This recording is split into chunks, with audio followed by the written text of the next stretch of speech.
Welcome back to the UK Crypto Podcast. I'm Paula and as always joined by Matty. Today's episode is a bit of a thought experiment, but also something that might not be as far away as people think. Because we're asking a big question. What actually happens if crypto replaces banks? For years, people in crypto have said things like, be your own bank. But most people don't really stop and think about what that actually would mean in the real world. What happens to your savings, your mortgage, your salary, your ability to borrow money? Do banks disappear completely or do they adapt? And more importantly, would governments even allow it? In this episode, we're going to break all that down, look at what crypto-based financial systems could actually look like, and whether this is realistic for the future or just a narrative. Right, let's get into it. Before we dive in, a quick thank you to today's sponsor, which is Tangem. Tangem is the cold storage wallet of our choice. If I've said it once, I've said it a million times. If it's not your keys, it's not your crypto, and stop leaving your crypto on the exchanges. Losing your crypto on an exchange is the number one way for people to lose money in crypto. So secure your crypto by getting it onto your own personal cold storage wallet. You can either use the link in the description or you can head over to tangem.com and at checkout use the promo code Milkshake Matty. But if you use the link that's in the description, then the deal will be preloaded on your screen with that discount. Right, let's get into it. All right, let's start with the basics. What do banks actually do? Well, in essence, they basically hold our money, don't they? Yeah. Processing payments and then things like lending money for mortgages, credit cards, that kind of stuff. Predominantly, though, when you think bank, you think that's where money is. Yeah, exactly. That's where it sits. All these other things just fluff around that, isn't it? And then kind of the intermediaries, aren't they? Between if you want to send a payment from here to overseas or whatever, that's their role in that. But really, holding your money, and if you need some extra money, that's where you're going to go for credit. I think it's a bit more than that, though. So, like, if you've got a job, that's how your employer gives you your wages, isn't it? Via the bank. Exactly. If you want to go and buy something, that's how you do it. You do it via your bank. It's so important. There's so many things that banks are integrated with in our life we probably don't even really consider. Yeah, exactly. But I think it's about remembering that banks don't just store money, they control the flow of money. Yeah, 100%. I think, as I said, I've just said this, it touches so many different elements of our lives. Definitely. So when people say that crypto replaces banks, what they're really saying is all of that kind of is going to change. I mean, potentially it could. I mean, some of it's already, for people that are deep into crypto, some of it's already happening. Yeah. But when we were talking about mainstream, about crypto replacing banks, you'd be talking on scale, wouldn't you? That's what you're talking about. Yeah, exactly. I mean, if we look at what crypto already does, we've got like self-custody. You can hold your own money away from the banks, whereas before you would, if you had savings and you wanted money that you wanted to hold that wasn't cash, you'd have to go and put that in a bank. But now you've got the option, haven't you? You can have your own cold storage wallet. We talked about the Tangem earlier. Mm-hmm. You can hold your own funds. And I think everybody should. I advise everybody to. Yeah. And along with that, you then get to control your payments, don't you? Because if I want to send you money, I can send it from my wallet to your wallet. I don't need a bank to be able to do that. You don't need an exchange to do that. Exactly. But do you know what? When you're talking about payments, though, I mean, look at all the things that are getting launched, like Tangem Pay. So you can now, once you pass KYC, I mean, it's now launched in about 15 different countries now. Yeah. UK is next on the list, but you can now via your Tangem app, you can create a Visa card that is Apple or Google Pay on your phone. Yeah. And you can just go and spend your crypto. So again, payments now directly from your wallet. That's a game changer. To a Visa terminal. Yeah. Never touching a bank. Yeah. Bank done, not needed. Yeah, crazy. But I mean, we talked about banks being there for lending, but you've now got kind of DeFi lending and borrowing, haven't you? So again, that's another element that would have been something you'd have to have gone through the bank before, but crypto gives us an alternative. Yeah, well, we've got yield mode. Yeah. Again, talk about Tangem again. Yeah. But I mean, yield mode is like savings and getting interest. And it's like, it's replacing those. At the moment, it's all very small scale, isn't it? Yeah. Right? If adoption rolls out as fast as what we're predicting it to, This is going to be huge percentages of people. Let's be honest, this is the problem with the Clarity Act, isn't it? This is the complete problem at the moment in America that they're talking about, because crypto's giving people the ability to earn yield on their stable coins, which is far exceeding what the banks are giving people in interest. I got offered 6.7%, I think it was, on a stable coin to activate yield mode. Yeah. Now, if I was going to take that amount of cash and go and put it into my bank, for instance, I'd be getting less than 0.2% or whatever it is. Yeah, it's not even comparable. Yeah. And I think if everybody took their money out of the bank and put it into wallets and staked it, then actually the banks are going to be in a very difficult position. I think that's the crux of the Clarity Act at the moment.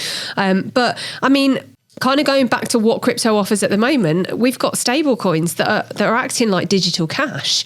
You just do not need to really have your money in a bank if you didn't want to. No. And it really does give us an alternative, which is what the dream was when crypto was first in fruition. It literally was peer to peer. Yeah. Not needing a bank. Yeah. Not needing cards. Not needing checkbooks. Not needing all of that stuff around banking.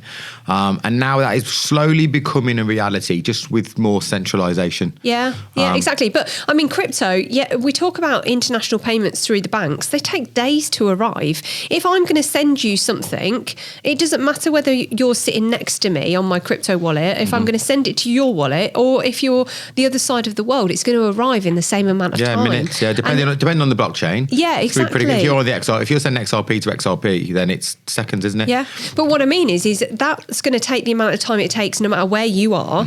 If I'm sending it from on the XRP ledger, that's going to take the same amount of time if you're sat next to me or if you're on the other side of the world. And that's not what happens in traditional banking. No, not at all. But I guess the important thing to remember is that crypto is removing the middleman at the moment, is taking away the need for a lot of the systems that the banks are owning. But what comes with that is a lot of responsibility from an end user perspective. Yeah, there's a lot more on you to be tech savvy, Absolutely. to understand it, to be involved, to educate yourself. Because we've had now generations of people using banks. So not only are you getting taught by your bank what to do, you're getting taught by your family what to do. Yeah. You're probably taught a little bit by school what to do. Yeah. And that's where things start to get interesting, because if this continues to grow, the system is going to shift. Yeah, there's no doubt at all, because I think the shift has already started to happen, but on a very small scale. But what could a crypto-based world really look like? Well, we've now got a situation where crypto firms are getting banking licenses. Wow, I know. So that is a whole world of pain for traditional banks. Yeah. Ripple now have a US banking license. Yeah. Yeah. That's a big problem for some of the banks, I think. Imagine your salary getting paid in crypto or stablecoins rather than into your traditional bank. Yeah, I mean, so we're talking about Ripple again. So talking about, you're about getting your wages from job. Yeah. Okay, so I saw a speech from Brad Garlinghouse where he gave a situation, I think it was at the is it International Monetary Fund or whatever it's called, I can't remember what it's called now. And he was saying that everybody gets paid either weekly or monthly traditionally in the West. Yeah. When actually the reason for that is because of the costs that are involved to do a pay run. Yeah. Yeah. He said, well, in a crypto-driven payroll world, you could pay people daily. Yeah. And then they all went, ooh. And he went, you could pay them hourly. And then he said, you could pay them by the second that they're at work. Yeah. So you could clock in and you could be getting job money into your bank every second you're at work. Yeah. And that's a really interesting thought. Now, I'm sure he probably doesn't believe anybody wants to get paid by the second. The point he was making was, it's possible. The technology's already there. Yeah. Somebody one day might find a use for that. Yeah. Somebody getting paid daily, I could imagine, might be a thing somewhere. Yeah. There might be some countries in the world, there might be a real want for that. Yeah. I'm not sure I'd want to get paid daily because a lot of bills are monthly. But there again, in a crypto world, Why couldn't your bills be if I was daily? getting paid daily or by the minute, who's to say that your I don't know, your electricity bill couldn't be daily, by the second. Who's to say that your TV subscription, like your Sky, couldn't be daily, or even as you watch it? Or as you watch it, exactly. Yeah. Because all of a sudden, if everything starts going towards the blockchain, things can change. Now, when you're thinking about banking in particular and wages, it makes way more sense. Now, we have first-hand experience of paying a lot of people on a payroll, and it's expensive. Yeah, it's an expensive thing. Logistically, it's slow. It takes a lot of work. It takes a lot of data entry. But if all of that was automated and on the blockchain, and it was instant, no waiting, no lags, no nothing. It just did it. Yeah. Be a game changer. Imagine money companies, especially big companies, would save. Yeah. Imagine you are the NHS, and all of a sudden your payroll no longer involves traditional banking and waiting and sending and drawbacks and all the rest of it, and all of a sudden it literally is boom, done, paid. Imagine if you could then link that into systems like tax, so your tax could also be paid out of your wages instantly because those two blockchains connected. It could be a real game changer. And I mean, it kind of takes me on to the next one that I'm looking at here: loans through smart contracts. Why would we need banks for loans if we could have loans that come through smart contracts? I think we are literally a couple of years away from that becoming normal. Yeah. Literally. Yeah. Because it's going to make sense, because if you are a loan company doing loans to people on scale, which system are you going to want? The instant cheaper one or the slower, more expensive one? Yeah, exactly. Because let's face it, I think every business at the moment in probably the Western world, it is down on profits. Every single business is trying harder to create profits because everything is becoming more expensive. Mm-hmm. So if you can find areas that are more cost effective and they're quicker and they're more efficient, why are you not gonna go down that route? Like from a business perspective, it doesn't make sense. If you look at all these solutions that are coming up now, and all of them are faster and quicker and potentially better, but when it comes down to it, business, you're right, it's the money that's going to tow them over the line. Yeah. When a business looks at it and goes, I'm going to save how many million a year? Yeah. And they go, we've run the numbers and you're going to be 10 million a year better off by not using the old system. Yeah. No brainer. Yeah, exactly. They're going to go, they're going to move, they're going to do it. And let's face it, I mean, none of these companies, when they integrate system-wide changes, is cheap. Mm-hmm. But I wouldn't be surprised if we see companies slashing the price of integrating these systems because they know that it's going to be a game changer, and then they're going to benefit. The early adopters, of course you would. I think it's going to be a massive change. And then you've got people constantly talking about real world assets and tokenizing real world assets. Yeah. It's something that you see online all the time. And I think it's going down that route. I mean, like if people can invest in a portion of a house or a portion of some stocks or whatever it looks like, then things become more open to a bigger demographic of people. Yeah. I think the tokenized asset section of crypto, I believe is going to be a huge player in the next bull run. Yeah. I think it is. I don't know for sure. Just my best guess.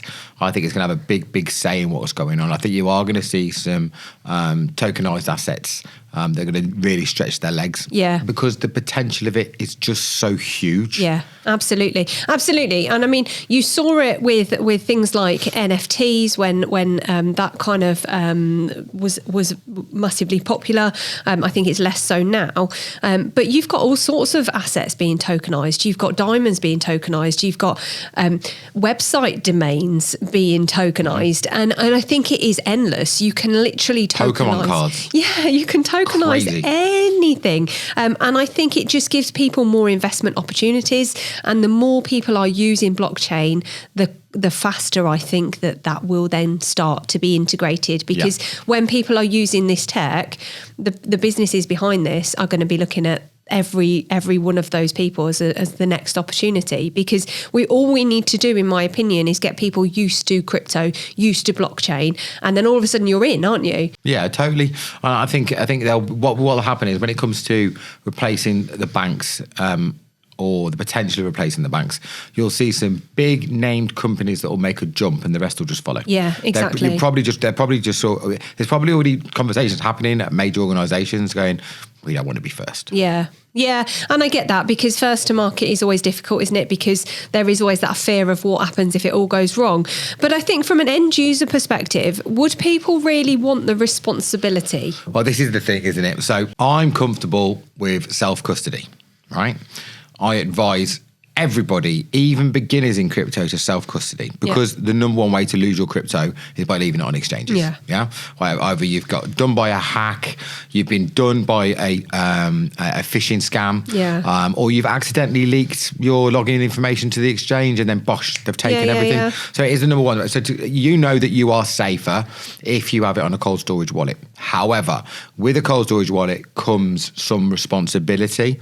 Now, one of the biggest fears, and we've heard horror stories, haven't we, where people have lost their keys and it's a problem.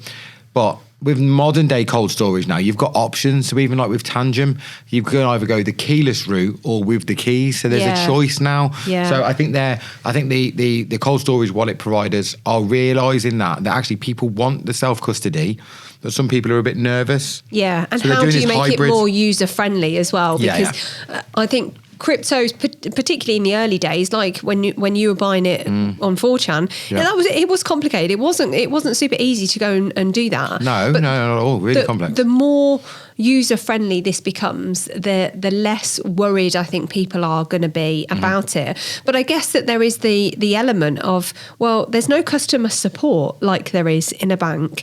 So if it all goes wrong, what's the problem? Where do you get any kind of help from? Yeah. So I think that is going to be a problem. So because if you're, use an example, say my granddad, right, super old, in his 90s, if he wanders into his bank and starts talking to the person behind the counter going, well, I can't go shopping. And they'll go, well, why not? Oh, the card doesn't work. Yeah. They'll help him. Yeah. Right? Ain't nobody to help you in crypto. Yeah. You are relying on friends, family, or community. Yeah. Aren't you? Yeah. So that is a problem. And I don't know what the solution for that is, because not everybody is of sound mind. And maybe somebody buys crypto, which is perfectly fit, healthy, sound mind, and then they have a problem. Yeah. Maybe they have a downturn in medical stuff. Yeah. Maybe they have a breakdown. Yeah. You just don't know. All of a sudden then things become murky. Yeah. Yeah, because then you've got your money sat on a blockchain. Who's going to help? Yeah. Who's going to? There's no customer support. Yeah. I can't ring up Bitcoin. Yeah. And say, can you help me with my Bitcoin? Yeah, it doesn't exist. Exactly. It's not a thing. Yeah, exactly. Yeah. Exactly. So yeah, I think there are gaps, aren't there, that we're going to have to start looking at if this does reach the mass adoption that people are thinking it could do. Obviously, we've talked about losing your keys, losing your money, but what about scams and user error? We get scams in banks as well, don't we? We've talked about this before. I spoke about it on social media. So my granddad got done by a bank scam. Somebody rang him up pretending to be the bank, right? Yeah. Had him on the phone for 2 hours or whatever, or 2.5 hours. Luckily, he clicked, so stopped it, but he was still done for tens of thousands of pounds. The bank did refund as well. That's what we can get onto, because that wouldn't happen in crypto, would it? Exactly. So yeah, these things already happen. These are already risks. But I think those risks are greater in crypto than they are with banks. Yeah. Because if somebody walks into the bank and steals your cash, you're covered. Yeah. You're insured. You have a safety net.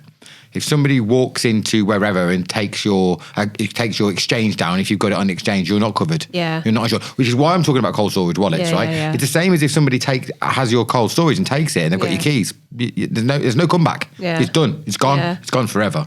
I think also you've got the idea that crypto assets are volatile. Yes, you've got stablecoins and they're not volatile, but in terms of products in the bank, you haven't got any kind of products in a bank that's going to give you the volatility that crypto has. No. And that's probably going to be another thing that people are going to be slightly concerned about, because a lot of people hear crypto and then you've got the narrative that came from the media all those years ago about crypto being for scammers and for criminals and for the dark web and all of that. And I think that still sits heavy with a lot of people because that generation hasn't passed yet. I don't think the newer generations coming through are going to feel like that necessarily. But if crypto is going to be adopted sooner rather than later, you're still going to have a hang up from a lot of people feeling like that about crypto. Yeah, definitely. But I think there is a lot of changes now from the banks to potentially be looking at crypto anyway, isn't there? Yeah. So there is going to be that little bit of crossover. You were talking about there's nothing the bank can offer that is as volatile as crypto. Well, there are already American banks now offering crypto. Yeah. It started now this year, 2026. Like it's started to happen. And I think, I mean, like with crypto, it's a lot of responsibility from the end user. And I don't think everybody is ready for that responsibility. So the idea that the banks could be completely taken away and there be a full responsibility on the end user, I think it still feels like there's too much of a gap there. Yeah, but was there once upon a time when people were told it's a good idea to put your money in the bank instead of keeping it in your house? Yeah. Maybe they felt that then. Yeah. Or I'm not sure I'm ready for somebody else to look after my money. Yeah. That was probably a conversation once. 100%. And I think also at play, we've got the governments, because we talk about banks, but central banks and governments are very tightly locked together, aren't they? Yeah, massively. I don't think the banks would like all this wealth and control leaving their hemisphere and bleeding into something that they don't control. Yeah, exactly. And that will happen. I mean, look at the yield mode at the moment. I think I just spoke about it on this podcast or the last, didn't I? And it was it 6.7% that they offered? Well, it makes more sense to keep your savings currently in a stable coin on yield mode than it does in the bank. Yeah. That's a problem. But I think that's a problem. As crypto becomes more and more adopted, that's a big problem for banks. Yeah. But I think it's not just the banks. I think it's the governments as well, because the governments are controlling central banks very often.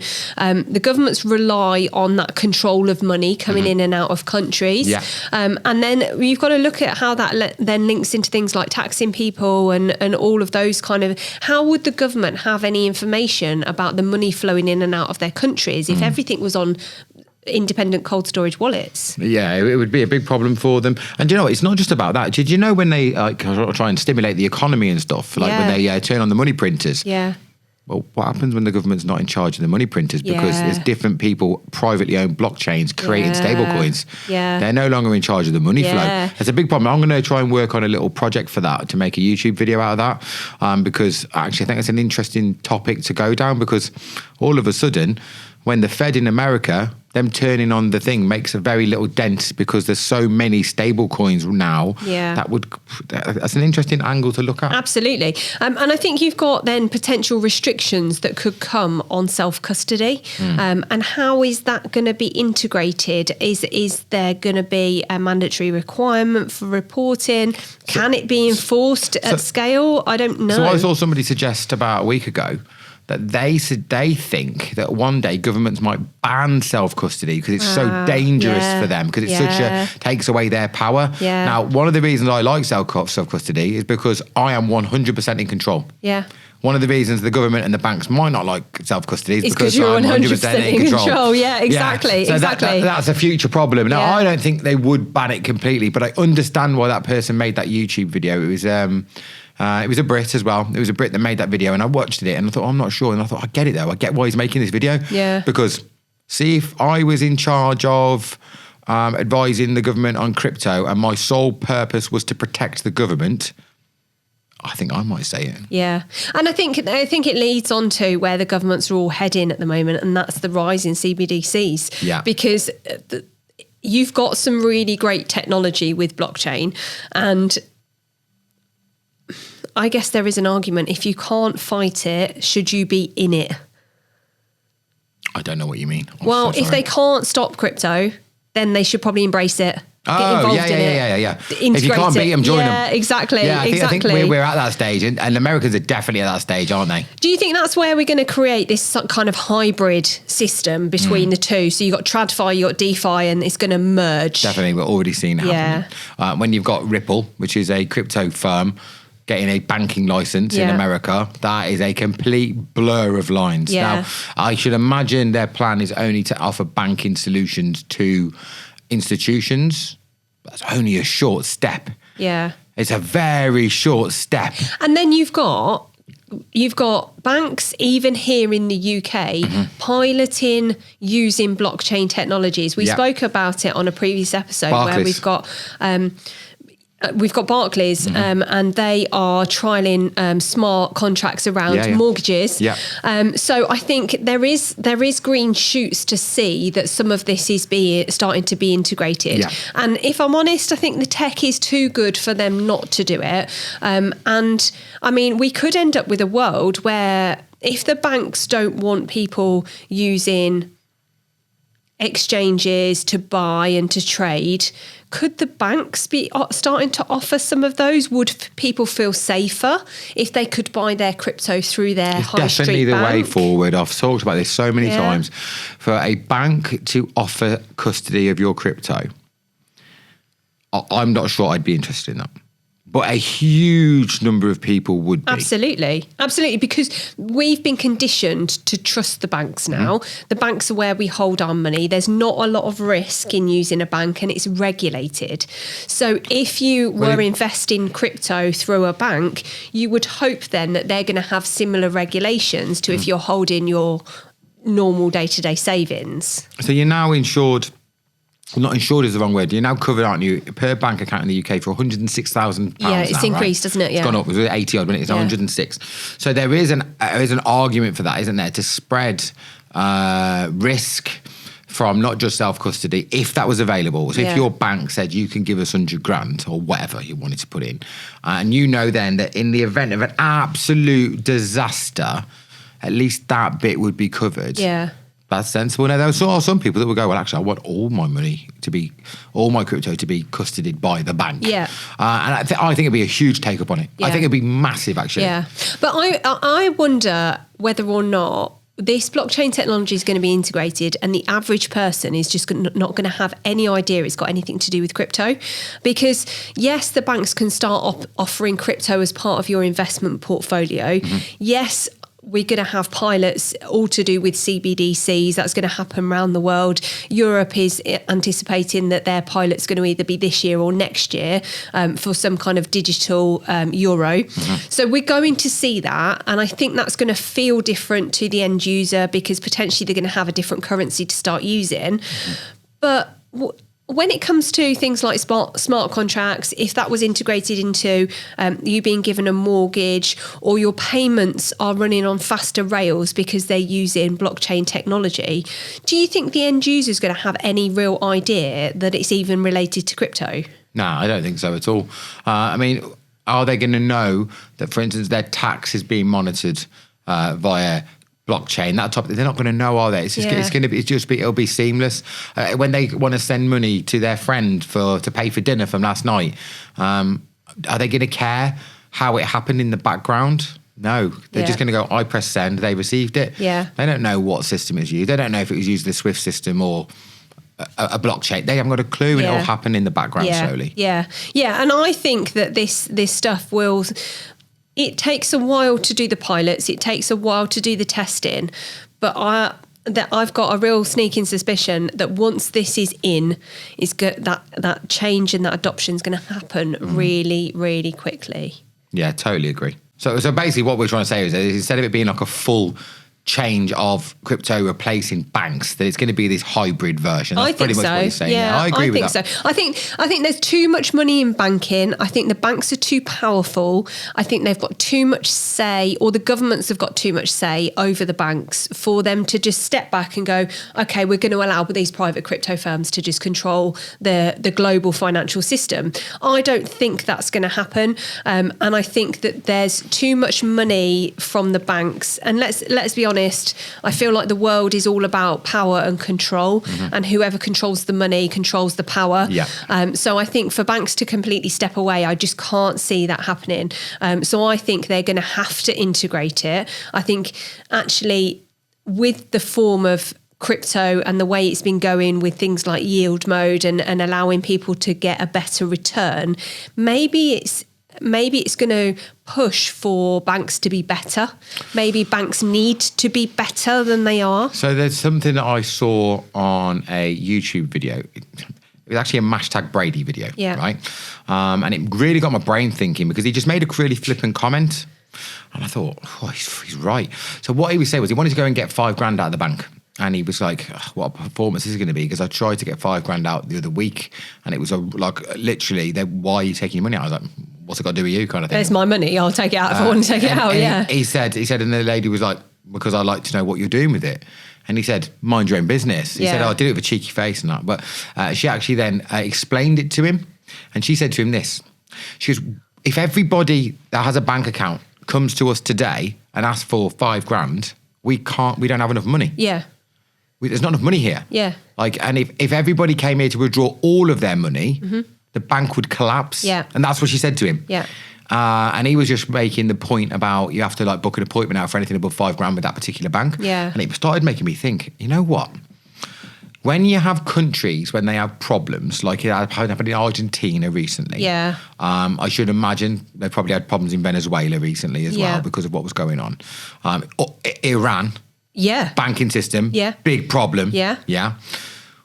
I wonder what would happen, and I'm not wishing this happens because this involves a lot of bad things to happen to good people. If a Western country had a problem, I'm on about a proper one, yeah? So we're talking a European country, somewhere in North America, Australia, New Zealand, Canada. Let's say something happened. Maybe there's a war. Yeah. And everybody tried to get their money out and collapsed a major bank. Then the big problem that happened goes away. What is the outlook going to be for the rest of the Western people when they're thinking about their money in their bank? Yeah. They're going to want it out. Imagine this situation. Me and you were at home and we're going, have you seen what's happened in New Zealand? Well, no, I haven't seen what's happened. Well, their banking systems collapsed. Everybody was trying to get their money out because they were worried. Bosh. Everybody's just lost all their money because the whole system's collapsed. Yeah. We'd be going, what happened if that happened in England? Yeah. Get your money out. Yeah. So I wonder one day if there might be a watershed moment somewhere on the planet where people go, I don't trust the banks anymore. So, and that might start a drive because there'll always be a big watershed moment which will change things in a massive way. Yeah. And something to do with banks could happen. Yeah. I hope none of that happens because that's as well as my example there was New Zealand collapsing for some reason. But it could happen. It could be France, it could be Germany, it could be Spain, it could be Greece, it could be anywhere. Yeah, you're absolutely right. And I made a YouTube video about this because when the problems were happening in Venezuela, what was actually happening was the government were trying to so the American government were trying to control the oil being sent out, and the way Venezuela's national oil reserve got around it was they were actually being paid in stablecoins. Yeah, I saw this. So Tether were controlling and they were getting paid using stablecoins. In Iran, in the build-up of the tension before the war started, everyday people were taking their money and putting it into stablecoins because they were then transacting through stablecoins because it was so volatile over there. So we're already starting to see movements of this. I think because it hasn't necessarily affected the West yet. You're right. It's only going to take one of these events for that to happen. And I think really that's probably what the central banks are worried about. They're worried because if people move their money out of the central banks and into crypto and into stable coins, that's going to mean that they're not going to be able to have the cash reserves to be able to lend out at the ratios that they currently do. But the other element that you're talking about is actually if people are scared, are they going to take their money out? And I think there's a real possibility. Imagine that if all of a sudden everybody in Greece couldn't get their money out. Yeah. Or any Western country. Yeah. Listen, it's not right, but if it wasn't in the West and it happened in a country that we probably don't feel an allegiance with, it wouldn't hit home. Yeah, absolutely. But if it was people that we feel are like us and we'd be like, if it can happen to them, it could happen here. Yeah. And I believe something like that could happen. Yeah. I honestly believe something like that could happen. And the reality is, Matt, the people that have got already cold storage wallets and are used to using crypto are going to be best placed. Way ahead. But there is a downside to that, though. So did you know that if the US government say you're a bad person, Tether will freeze all your stablecoins? Yeah, so they did that in Venezuela. Yeah. Yeah, they did. Yeah. That's a problem. Yeah. I get it. It makes sense for terrorists or whatever.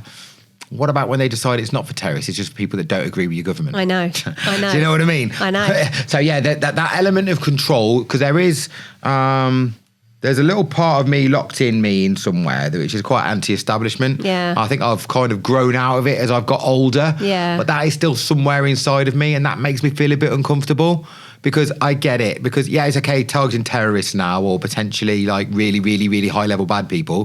But what about when they've done that and they've got bored of it and then they go to the next level rung down and the next rung down and the next rung down. And then the next thing you know is you're having your money frozen because you made a social media post. Yeah. I mean, that's an exaggeration, but do you see what I mean? Where does it stop? Well, it's not... If they can do it to them, they could do it to anybody. All you need is the will from power. Yeah. And that, for me, is a lot of control, which is why there's that movement for cash is king. Yeah. I get it. I went somewhere recently, was it at a football? I can't remember. And I saw it and it was saying cash is king.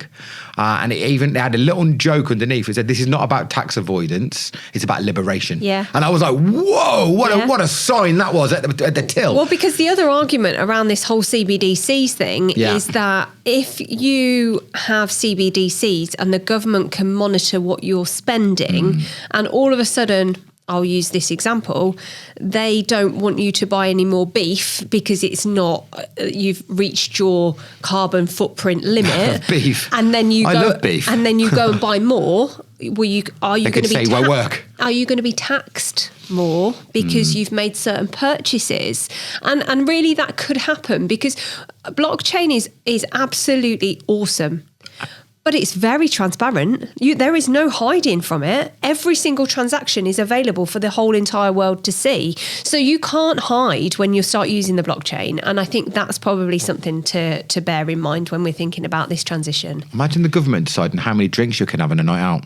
It could happen. Could you imagine? So they're saying, right, okay, it's the World Cup. It's Come England. on, Ginger Bollocks. You've had enough Jaeger bombs England, tonight. It's the World Cup. Everybody keeps getting smashed and causing chaos. On Saturday, nobody's had more than 2 pints. Yeah. And then you go to the bar and it goes, meh. Yeah. Yeah.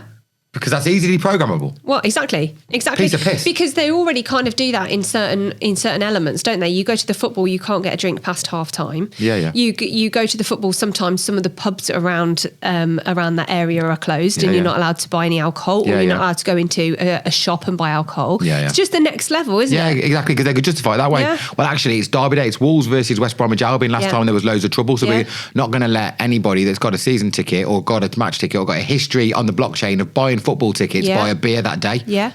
Because that, again, you could do it, couldn't you? Yeah. The power there, I think, will be the thing that might freak people out. Yeah. However, money rules the world. Yeah. If the banks can use blockchain in a hybrid system so they're not excluded from it, that kind of power... that kind of money that they'll be saving, and money makes the world go round, means they'll package it to sell it to people in a positive way. I'm a big believer in the blockchain. I think it can be used for a lot of good, but there's also the possibility for it to be used for a negative. Yeah, exactly. And I think that it's really interesting how this is going to affect day-to-day people, because let's face it, we're all sitting here going, well, how is that going to impact my life? And I think having more control over your money, great, but are you going to have more control over your money?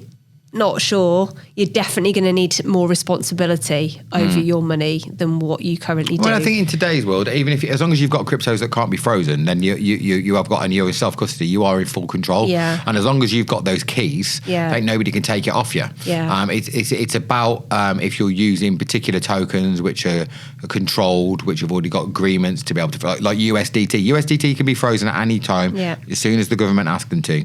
It just doesn't happen very often. It doesn't really make the headlines. But one day there'll be a case and it'll be huge global news, and people are going to be like, I didn't know you could do that. Yeah. They just go one push of a button. Yeah. Your crypto no longer works. Yeah. Your USDT, sorry, your stablecoin no longer works. Yeah. It's wild. Yeah, wild. absolutely. Absolutely. And I think there's also what comes with this move and this integration is more opportunities. I think it opens up a space for people that weren't necessarily interested in investing in any kind of crypto to then invest in real world assets, to then invest in tokenized whatever. And I think there are more opportunities once you become comfortable with using a crypto wallet for stablecoins. Are you going to buy a bit of Bitcoin? Are you going to buy a bit of XRP? Probably, because it only takes that one step of getting comfortable with something, and then actually you've got a much wider audience to be able to use crypto and potentially buy crypto. And if more people are buying because there are more wallets available, then actually that could reflect price. Yeah. So maybe that might not be a bad thing. I don't think it'd be a bad thing at all. But when we're talking about the banking system in particular, I think that when this hybrid starts, once the doors open, it won't ever close again. No, I agree. And then you'll probably end up with a situation in the future where banks are totally blockchain. Yeah. I agree. The whole thing. I agree. I think it's coming. I don't think we can stop it. Whether or not we should stop it, well, I think that's a whole different argument. But crypto's definitely moving away from the DeFi that it once was. There is no doubt that crypto is becoming centralized. It's going to be integrated into TradFi, and the whole ethos behind that is changing.